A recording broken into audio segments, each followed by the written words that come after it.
We're talking about the fruits of the Spirit and how they can help you in your business. It's based on Galatians 5:22 through 23, which reads, "But the fruit of the Spirit is love, joy, peace, patience, kindness, goodness, faithfulness, gentleness, and self-control. Against such things there is no law." Today is session 3, and we're talking about the word peace. The word peace comes from a Greek word called eirēnē. It comes from a root word which means to join. It's a peace of mind that can only be complete when all parts are joined together. You could call it God's gift of wholeness. It's actually a common Jewish farewell, and it's a word that means a blessing for good health and welfare. We find the word twice in the words of Jesus in John chapter 14, verse 27, as he's comforting his disciples before he's betrayed, arrested, and killed. Here's what Jesus says, "Peace I leave you, my peace I give you. I do not give to you as the world gives. Do not let your hearts be troubled, and do not be afraid." Jesus helped them understand the soon-to-come situations, but he framed it in a way that takes away worry. When we think of peace, we think of places that do not have war or homes that do not fight.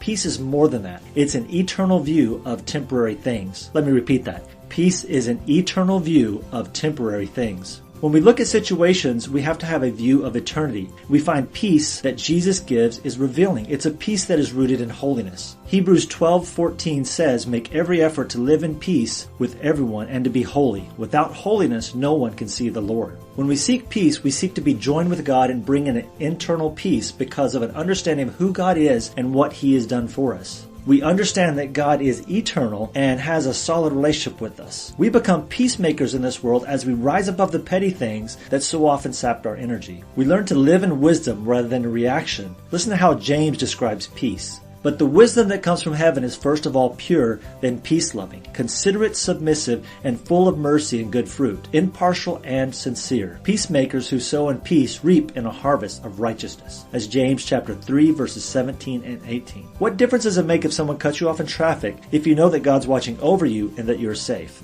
Look at what Paul says peace looks like in this world when he's giving guidance to the Christians in Thessalonica. "Make sure that no one pays back wrong for wrong, but always strive to do what is good for each other and for everyone else." That's 1 Thessalonians 5:15. Think about it. If we get mad at someone who cuts us off in traffic, we bring that anger into our business. We find ourselves moaning and griping to our employees and maybe even to our customers. See, we live in a world full of frustrations. When we can look at those frustrations in light of eternity, our whole demeanor changes. Every interaction we have with people becomes an interaction of peace. Peace stems from knowing God is sovereign. He is in charge of everything. Knowing we're in His hands allows us to stand solid when troubles hit. As business owners, you will have troubles, but know that God is in control of everything.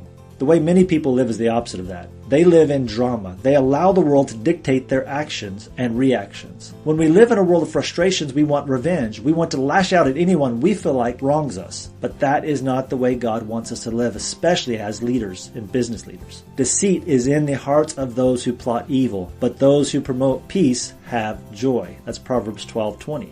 When you promote peace with your words and your actions, that peace leads to joy. We talked about joy in our last study, so you can see how powerful it is when you begin to build these fruits in increasing measure in your business. That brings us to our exercise for today. Our exercise for peace is going to be found in James chapter 3. James is talking about two kinds of wisdom. One comes from God and the other is earthly and unspiritual. This week I want you to read James 3:13 through 18. Compare what a good life looks like versus an unspiritual life. Take time to write out each of the characteristics found in this passage on a piece of paper. Make sure to include the good traits and the bad traits. Pray about each one and how it's affecting your life. Ask God for forgiveness for the bad characteristics you have in your personal life and your business. Then thank God for the characteristics that are growing in your life that are positive and building up Christ in your life. Pray that God will add more wisdom to your life as you live in peace with Him and with the people who directly influence you every day. I hope you enjoyed our study today. This is Reverend H. Go in peace and be a blessing to the world that you serve. Be blessed and be a blessing.